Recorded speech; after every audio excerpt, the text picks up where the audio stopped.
We got Why I Loved Superman. No spoiler review, which is why I was like, yeah, I gotta watch this, because me personally, I'm so excited for Superman. So anything I'm hearing about it, I'm looking, man. I'm looking. What did I say? Hold on. Superman is. I feel like that's a. I feel like that one has spoilers, and I like the new Rockstars guy. Welcome back to New Rockstars. I'm Eric Voss, and this is a spoiler-free review of. Thank you, Eric. What do you think about the beef between Travis and Pusha T? If they go dissing, who do you think wins? Pusha. Pusha wins. Welcome back. Pusha wins for sure. That guy is a demon. I didn't even know there was beef for real, but I did know that there was a song that wasn't being allowed to be released because Kendrick was gonna be on it or something. They weren't allowing it. Pusha must have gone on his own, like behind his label, decided to release it without his label or something like that. Personally, Pusha wins, bro. We've seen what Pusha does in beef. Like, he probably has some disgusting information. All because of K-Dot, that's my go, bro. I'm seeing him live tomorrow. Oh, I actually need to find my clothes, bro. I have my exact outfit, but I don't know where it is. It's in one of my suitcases because I packed up all my stuff and I came home and I forgot to unpack everything. I don't even know where my clothes are, bro.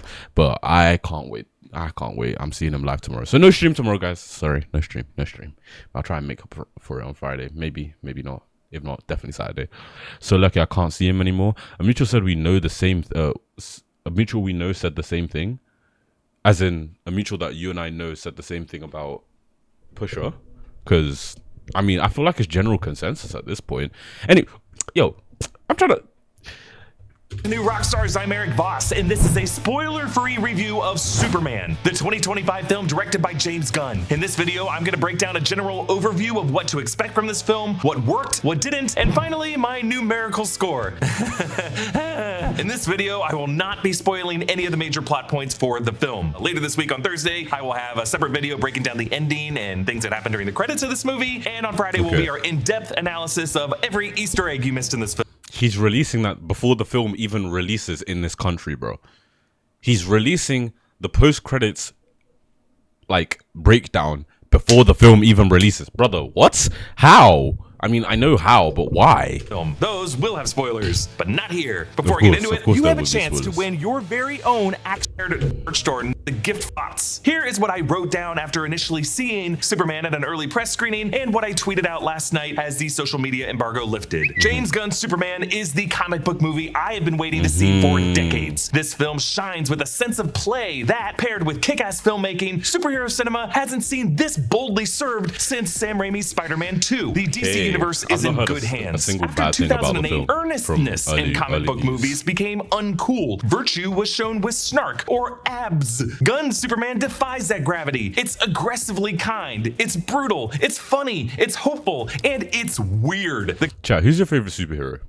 Who's your favorite superhero? Mine is Spider-Man.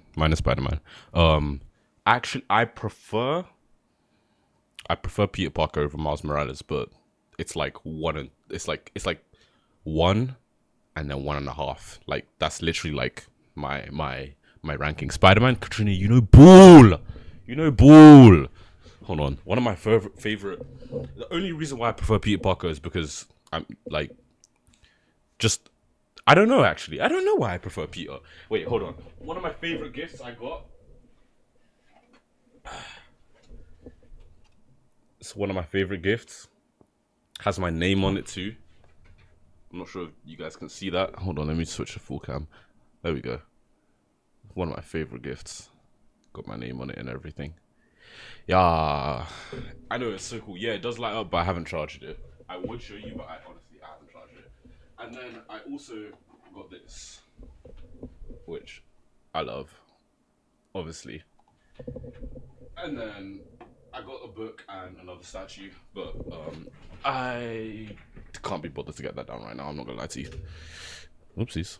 Kind of weird that we used to not be so afraid of. Superman might be the best movie James Gunn has directed. A classic Lex versus Kal-El contest over basic decency. Not everyone will be open to the Trunks, the good gosh, or the crypto, but David Cornsweet, Nicholas Hoult, and Rachel Brosnahan grounded with incredibly raw performances. Does Superman's script, like its alien hero, come off as a bit too needy of love? Maybe, but it also works its ass off to earn that love. It doesn't tell us to worship a god. It asks us to except a human. You will root so hard for this guy to get back up. I'll have a lot more to say about Superman and the exciting DCU it has opened the door to, but if Eddie Gathegi scene stealing Mr. Terrific is the measure of coolness James Gunn has in store for this universe, this is about to get wild. So that thread was a mouthful, but as the dawn of James Gunn's DCU, a movie this highly anticipated and bound to be this divisive deserves nothing less. I really loved this movie. I loved it despite not loving 100% of what James Gunn does as a filmmaker. This 2025 Superman film is a triumph, and I won't be surprised if many consider it to be the best Superman movie. Do you know a specific superhero who I feel they need to get right on the big screen, like specifically movies? The Flash, bro. If you were to ask me who my favorite superhero was in Marvel, I'd always say Spider-Man. If you were to ask me DC, it is the Flash without a shadow of a doubt, and I'm so mad that Grant Gustin was not given the chance to play him on the big screen, and they gave it to that scummy piece of crap, bro. I've forgotten his flipping name. I can't stand that guy. He's a disgusting human. I can't believe he got the chance to play one of the best superheroes, bro. One of the best superheroes he made to date. Of course, it can only be in that conversation by building on what Richard Donner and Christopher Reeve established. And James Gunn's film will never be as important or as revolutionary as that 1978 film was, but it does improve on a lot in it by embracing even more of what makes Superman great from his source material. Seeing the film reminded me of my experience seeing Sam Raimi's Spider-Man 2 back in 2004. The bright hot take. I don't mess with the Sam Raimi films as highly as everyone else. If you were to ask me, I'd say Andrew Garfield's better. Then I would say, oh my days, I just forgot his name. The Sam Raimi films, and then Tom Holland's one. I just don't think he was like convincing as Spider-Man. I'm sorry, like the quips weren't there. He didn't really give off Spider-Man to me. I can understand there's the nostalgia to it. He was the first like really good iteration of Spider-Man on the big screen. But personally, Andrew Garfield is the best Spider-Man we have ever had in terms of and I will happily, I could bring my father in right now to back me. I enjoyed it before people started enjoying it. I was there before everyone switched up because people were hating. People treated those two films so bad. I loved both of them. From when I was a kid, I loved both of them, and he was my Spider-Man. I don't really mess with Tom Holland that much. I just feel like he doesn't. I don't really feel like I'm looking or like watching Spider-Man when I see him. I guess at the end of No Way Home, I was like, okay, no, he feels like Spider-Man. Civil War, he felt like Spider-Man. In his own films, not so much. But Tobey Maguire, that's it. Tobey Maguire, I don't know. He has this really awkward or like plainness to him that didn't really make me feel like he's Spider-Man. Like when Peter becomes Spidey, he's bubbly. When he's Peter Parker, he's a bit more like Tobey Maguire. But I don't even think he did Peter Parker that well. So like, I don't know. Me personally, I think Andrew Garfield was the best. I don't think he did a good Peter Parker though, in my opinion. But his Spider-Man, easily the best. Lit action, the affable humor, the serial world building. Superman feels less like the start of a franchise and more. Actually, let me correct myself. The Sam Raimi films were not bad. Tobey Maguire's Spider-Man is not as good as I think people make him out to be. Tobey was low-key too awkward. That's what I'm saying. Like he felt really, really awkward. Like he felt so static as Spider-Man. Him specifically was not great. I think you throw Andrew Garfield in that film, it becomes a cult classic. Like that's a classic for comic book fans immediately, bro. Or like a sequel set in a world that it assumes we already know. That in medias res approach may feel disorienting to some, but Gunn trusts us to know the lore well enough. James Gunn's reboot of Superman has us all thinking about Superman's origins. Superman made his debut in Action Comics #1, one of the most impactful and valuable comics ever made. And now, you, me, and anybody else who cares has a chance to win their very own thanks to Yamava Resort and the only AAA way, we had an incredible time. We had How does a he ball slip? at the casino. Yo, he's still going. Yeah, How is he action slipping that in? First modern major title comic book movie I've seen that has truly escaped the shadows of the two great comic book films. Look at the aura, book movie bro. I've seen that has truly escaped the shadows of the Look at the aura on him, bro. two great comic book films of 2008 that nearly every live-action Marvel or DC film have tried to replicate. Marvel Christian Studios' Bale's, Iron Man and Christopher Nolan's The Dark Knight. Two perfect Did I say Bale? Well, it was Christian Bale. Yeah, it was Christian and Bale. incredible films that Christian changed everything, including, for better or worse, what superhero movie fans considered cool and uncool. While most of the movies of the genre that preceded them in the aughts deserved to go out of style, Raimi's Spider-Man 2 cooked in ways few MCU successors have. Tobey Maguire's Peter Parker was a nerd who got his ass kicked repeatedly. His heroics were cool, but his jokes were lame. Yet we loved him. We got to know the people he saved and why they loved him. But then somewhere in the fan taste with Spider-Man 3 and the undisputed success of the 2008 films, we crossed an inflection point where the only way in these movies to respond to things like superhero nomenclature, catchphrases, and costumes was with a big ol' eye roll, or some like overcomplicated origin story for the name and costume that we didn't really need. And the only acceptable approach with comic book adaptation was to ground and filter this kid stuff through desaturated militaristic hardware or holographic tech interfaces, all to make these elements more palatable to it. I mean, Iron Man was always gonna look like that though. Like I do get what he's saying, but Iron Man was always gonna look like that. Like certain things, I feel like the on-screen visual examples that he's giving for what he's saying don't match up. Like if you brought up Spider-Man and the fact that Spider-Man had this kind of tech inside of his gear, like his mask, yeah, sure, fine. But Iron Man, Batman, like that's always been a thing, bro. That's always been a thing. But James Gunn's Superman asks, maybe there was something to the approaches of Sam Raimi and Richard Donner that we moved on too quickly from. That camp is really a state of mind, and that one way or another, over time, these characters are always going to look a little silly, and grounding them too much clips their wings and dullens their plumage. And considering James Gunn made a career in this genre out of Joss Whedon-esque snark, pop culture references, and gross jokes, I find his reverse revolution around the world of superhero cinema to be quite brave. So what happens? Again, no spoilers. 3 years into being a public superhero in a metropolis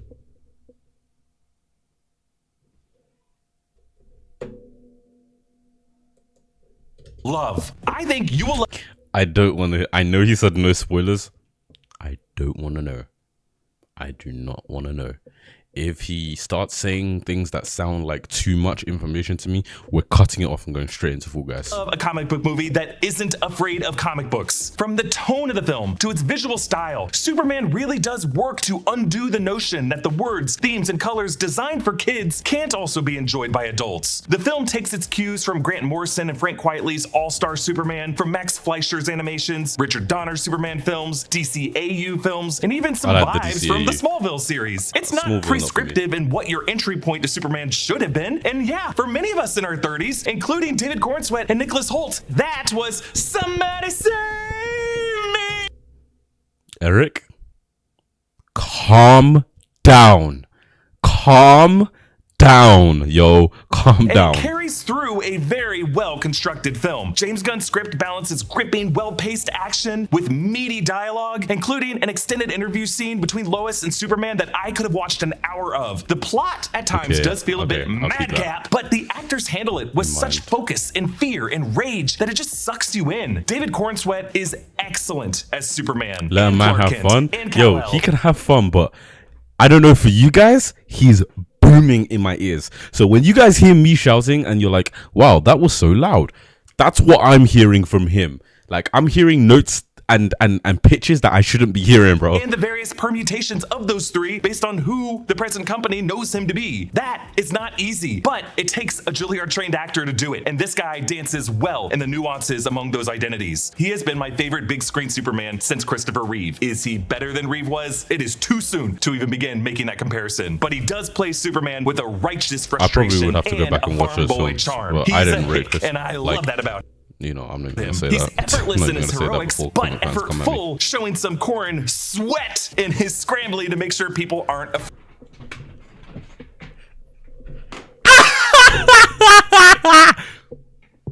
No, that was actually a funny joke. I'm not going to lie to you first.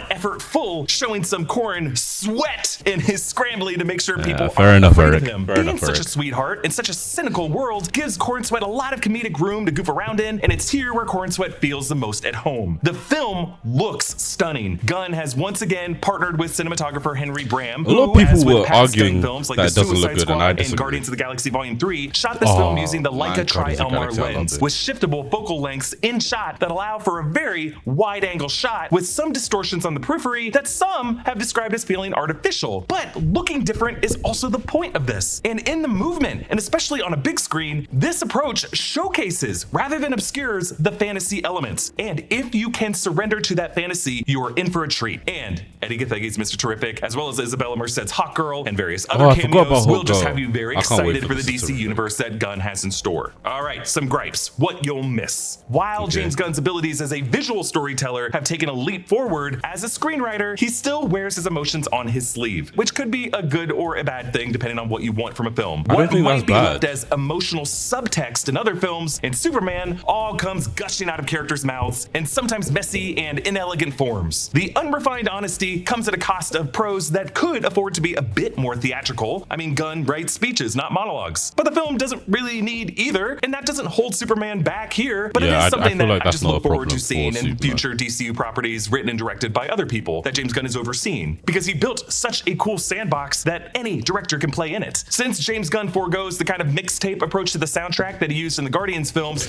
Yes! Yes! Thank you so much. I love the mixtape vibe from the Guardians films. he relies more on composer John Murphy, who composed an excellent Lex Luthor theme and did some really clever arrangements of John Williams' theme for Superman. I think I completely misunderstood what he just said. I think he's saying that it's not the same kind of vibe. Let me just... Mixtape approach to the sandbox that any director can play in it. Since James Gunn forgoes the kind of mixtape approach to the soundtrack that he used in the Guardians films, he relies more on composer John Murphy, who composed an excellent Lex Luthor theme and did some really clever arrangements of John Williams' theme for Superman. But I have to say, I would have liked a new theme for Superman. Still, I get why they stuck to the classic march. I wish this movie spent a bit more time showing us Corin Sweat's except for Clark Ghost. Kent. Since Gunn made the decision to begin this movie with Lois already knowing Superman's secret, it means Kal-El can drop the Clark persona when he's around Lois, and it means less Clark in the movie overall. So that's why I think no one Kal-El has is such a topped the tough name. clowning Christopher Reeve did as Clark. And I would have loved to see Corin Sweat get more chances to show what he can do as that persona. James Gunn's Superman, I Oh, found wait, to so be I don't very get to funny. see... I don't get to see him be Clark as often.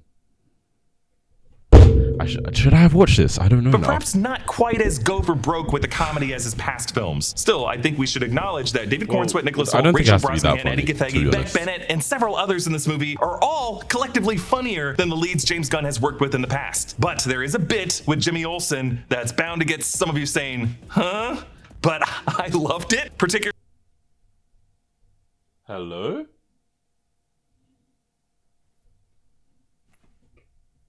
I thought I heard someone enter in my room. Olsen that's bound to get some of you saying, huh? But I loved it, particularly for the casting of Skylar Gisondo, who seems both at home with this and also a little confused by it. All right, here we go. Final score. I give this movie Schizo, no. 7 out of a 10. 9.2 I don't know why I threw out 7 out of 10. I did not think he was going to say that. I just said 7 out of 10. out of 10. Yeah, you might say that's high, and I'm sure a lot of critics will be less forgiving of James Gunn's bold swings back to the realm of fantastical camp and what they consider to be humor that's just too silly. But When are you gonna watch it? Fatigued on what the past As in the Superman film, when it comes out. I'm watching it when it comes out. 17 years have insisted cool is in superhero cinema, I have quietly hungered for a boldly executed, unflinchingly punk rock alternative approach. An approach that works, and an approach that might be less reflective of our world, but more timeless, and therefore an approach that has a better chance of unifying multiple generations of fandom over time. And I don't understand why people want the superhero world to feel like our world, specifically DC as well, because I mean, let me not even start with Marvel. Their world building is crazy, but DC, ever since the start, like in parts of Marvel, you could feel like, oh no, okay, this is our world, you know, especially because you know they have places in our world. But in DC, it has always felt like else. Like it has never felt like it's within our world. It's always felt like another place, and I like that. So why did they never lean into that? Like, I don't understand why that would be a complaint. This is my problem with comic book fans. They be complaining over anything and everything, bro. This is This is not bad. I have not seen a single thing from the Superman movie that made me think, oh man, this is not going to be good. Oh man, I'm not going to enjoy this. Like, it's the nitpicking at meaningless things. His trunks, the way he's flying, the way he holds himself, his size, his demeanor. What are you talking about? Just complaining for no reason, bro. And I just cannot deny how much I loved this film's story. Yo, do you know what they should do? They should channel all that complaining energy and put it straight towards Black Clover, because that's what deserves all the hate. Its emotional virtues, its charm, its action, its cinematography, its acting, and its bold approach to restoring what comic book movies can feel like if they have the courage to get us to look up. Now, normally in this section, I rank the movie, but I just think it might be too soon right now to rank it with other Superman movies or other James Gunn movies. I in general hate rankings, and this is the start of a new franchise, so it's not really fair to compare it to past attempts that are trying to do very different things. But comment down below with what you are most looking forward to about this movie. There is no need to when rank you it. are going to see it. Are you going to be part of the opening night crowd? Are you going sometime over the weekend? Are you the poor guys that I clowned on recently for saying that you're going to go next weekend when it's your turn with the kids? No shame if that's you, because your kids are going to love you if you take them to this movie. Follow me at EA Boss. I don't have kids, subscribe bro. to all channels in the New Rockstar. I don't go kids, bro. I'm excited for the film. I'm excited.